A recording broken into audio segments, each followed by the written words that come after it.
Welcome to playing PlayStation Home in 2025. Now if this is your first time watching this series, this is where I showcase some of the new content that has been recently added to my PlayStation Home server called Home Headquarters, such as new spaces and new items. And for those of you who are looking to play PlayStation Home on this server, stick around until the end of the video if you want to learn how. And to start with, let's check out some of the new open houses. So recently, I have added a bunch of open houses which you might remember as public space versions of apartments you could buy to Home Headquarters, and I also gave them their own section on the navigator as you can see here so they can be found together. But as they are, open houses on their own aren't that interesting, so with the help of Glitchy, I added something to almost every single one of these open houses.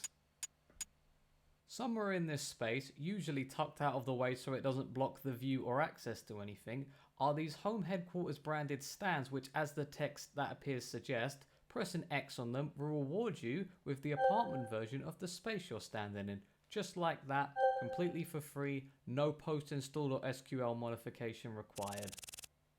Now like I said, not every open house has one of these Home Headquarters branded stands, but out of the 39 open houses we have so far, only 4 of those do not have one of these stands in them, and that's because there is no apartment version for them, but the other 35 do. Anyways, let's move on to another new space. And here we are at Palace of the Seven Winds open house, my favourite open house. So just like Crystal Seashore's open house, this too has one of those Home Headquarters branded stands, so you can easily claim the apartment version. But what I also love about this space is the fact that you can just walk off the edge and immediately enter flight mode like your Starscream. How very fitting since I am a Transformer in this game. Never gets old, never. And of course you can fly around everywhere, you can visit over here. Best thing is to quit out of this. Oh, whoops, yeah, best to fly in like that. Let's visit the genie.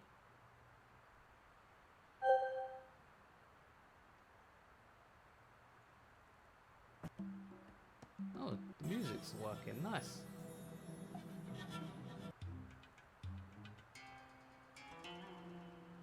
Awesome. Now let's move away from new spaces for a moment and go over some of the new items such as portables that have been made by others. So the first item I want to show is the first person mode item made by Tiffsomniac, and the 3 other items I'm going to show as you can see here. So first person mode, if we activate it, it brings up a little minigame prompt, play it, and then if we open Catalogue, as you can see it's got all the controls. So L2 plus right D-pad to toggle in and out just like that.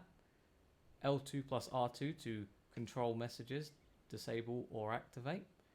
And then L2 plus X is to like zoom out. And L2 plus circle to zoom in. And of course right stick we can move around, and R2 we can sprint. Obviously for a mech jet this isn't optimal to transform like this, but for a regular player this is quite nice. Anyways, let's quit out of that. And now let me show you the emoji menu. So the emoji menu is somewhat similar. It brings up this menu. Now, it allows you to put emojis in chat. Now, it won't be above you like how the text bubble goes above your head, like when you do this. But as you can see, if you press square on, let's say, the star, it puts it from you. And for others, instead of it saying you, that will say your name. And of course, you can hide the menu, open it, just like that. Now, the third item is definitely the best. Custom status. So, it doesn't outright say, but if you press L2 and square on your controller, it opens up this. And as you can see, it's given us a bunch of prompts. So let's do a test. Let's just type that in. You can also use the keyboard. As you can see, it puts in a custom status just below my name like that. And if we scroll up, as you can see, it's got emojis we can use. So, let's say we want to use this emoji. What we'll do is we'll press L2 and square. And do.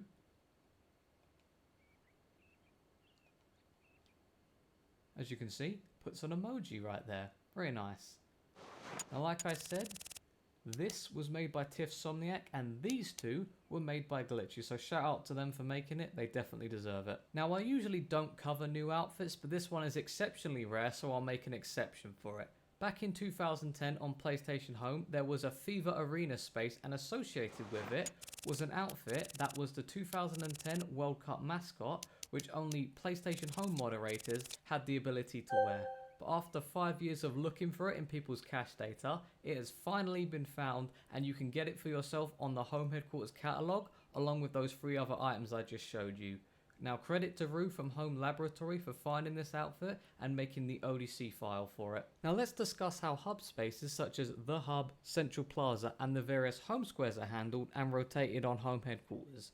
Currently, I have 14 versions of the Hub, 17 versions of Central Plaza, and a similar number for each of the different home squares there are in PlayStation Home. In total, there are currently 74 of these hub spaces. So rather than have all of these hub spaces on the navigator at the same time and completely overwhelming you with which version of the same space you want to go to, what I do is, with the exception for holidays such as Halloween and Christmas, I change each hub space that's available every week. So for example, this week there's a version of Central Plaza available that's the 2009 version, and in the next week I might swap it out for a version of Central Plaza that features Novus Prime. Same goes for all the other hub spaces like the Hub, Home Square 4, etc. This is because back in the day when Sony ran PlayStation Home, they would be constantly changing what was in these hub spaces as well as the hub spaces themselves, and sometimes they had fun little mini games you could play in them, and I'm trying to replicate that experience so that these hub spaces don't become boring quickly.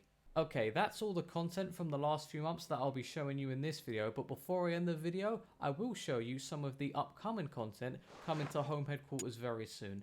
So even though I don't celebrate it where I'm from, Thanksgiving is coming up very soon, and during that week of Thanksgiving, there will be a limited time section on the navigator for 4 Thanksgiving spaces, as you can see. Central Plaza has this turkey chase minigame, which actually does give you several rewards if you manage to beat it, so this is definitely something worth checking out. I might even do an event there.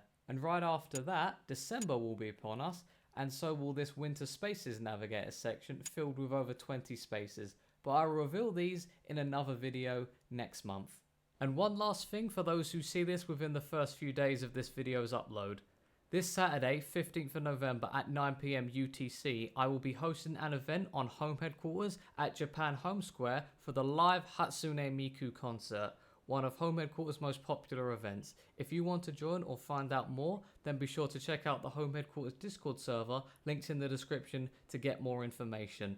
Anyways guys, that brings us to the end of the video, and I hope you all enjoyed it. Like I just said, there will be a new video soon going over the winter spaces that are coming, so be sure to subscribe for that. Also, I want to give a huge shout out to everyone who has helped make Home Headquarters into what it is today. Players, staff, and especially the developers over at Home Laboratory who have done so much. Thank you. Anyways, take care and peace.